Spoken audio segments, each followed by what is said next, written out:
Good morning everyone. Today we're going to be taking a look at an attractive but otherwise pretty unassuming item, but is actually a super rare gem of incalculable power which has a potentially cosmic origin. With a description like that, we'll end up with Thanos turning up to monologue at us by the end of the day. This time we'll be covering the Prismatic Shard from Stardew Valley.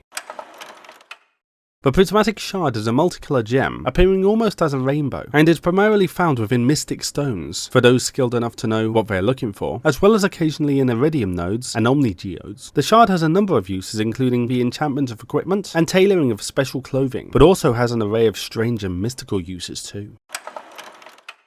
The very name of the Prismatic Shard suggests that it is but a fragment of something larger, and the fact that on extremely rare occasions it can be located in a multitude of locations other than those that can be mined gives the impression that some shards were potentially scattered across the land almost randomly, as if from a great height. From there they seem to have either laid where they fell, such as the ones found within fish ponds, or picked up and relocated by various individuals and creatures. Given that iridium is typically found in much more abundance within meteorites, it can be hypothesized that prismatic shards originate from space, and that they were part of a much larger vein of the material contained within a meteorite, which long ago exploded somewhere above Stardew Valley, with the remnants of the body impacting various places, including those now known as the mines, quarry, and skull cavern. Geological activity would then have buried the impact sites, creating the landscape we know today. There may even be a case to posit that iridium can somehow transmute or decay into prismatic shards, given that they can be obtained quite regularly from the Statue of True Perfection, apparently given that enough time has passed. The idea that the shards originate from space is supported somewhat, given that one can be taken to a monument within the desert and effectively traded for a galaxy sword, which itself can be upgraded with galaxy souls to the Infinity Blade. It would seem that over time many others have become aware of the prismatic shard's power, and even know how and where to use them, with directions on how to obtain the galaxy sword even etched into a dwarven headstone, and the adventurer Marlon being able to sell galaxy equipment once the sword has been obtained, almost as if he is willing to share his knowledge once the secret has been uncovered. As it is known that it was in the mine where Marlon lost his eye and the dwarves once lived, it's logical to assume that it's here where the prismatic shards were first found and exploited for their power within Stardew Valley. However, the true first ones to wield their power were likely those from beyond the stars, and it may even be that one of their people dwells within Stardew Valley and is responsible for gifting the galaxy sword. A strange and apparently alien individual known as Mr. Key dwells within the oasis of the Calico Desert and seems to monitor Stardew Valley with advanced surveillance equipment. Given that he seems to be closely tied to the sale and acquisition of galaxy souls, it is not a huge leap to suggest that it may be him who gifts the galaxy sword, especially given that they seem to take great interest in the farmer's exploits. It could be speculated that Mr. Key's species is reliant on prismatic shards, and that he was sent to Stardew Valley to locate and extract the shards from deposits left by the meteorite. In the meantime, he may have become aware of the farmer, who proved themselves as being able to comprehend the more unusual aspects of the world, and sought to employ their help in the future to complete its task.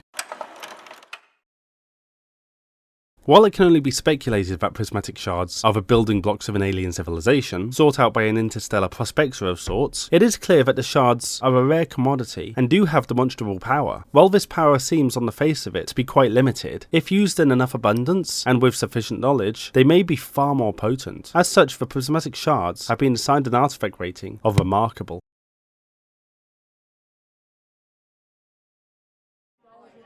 Is it just me who thinks I'm going to summon some radiant flying empress every time I say prismatic? Because that would just be a bad day for everyone. Anyways, please subscribe for more course content and become a patron to support the lecture series and suggest your own topics. Now, have a great day, and just be sure not to touch any glowing rocks you might find, as they could turn out to be more radiogenic than prismagenic.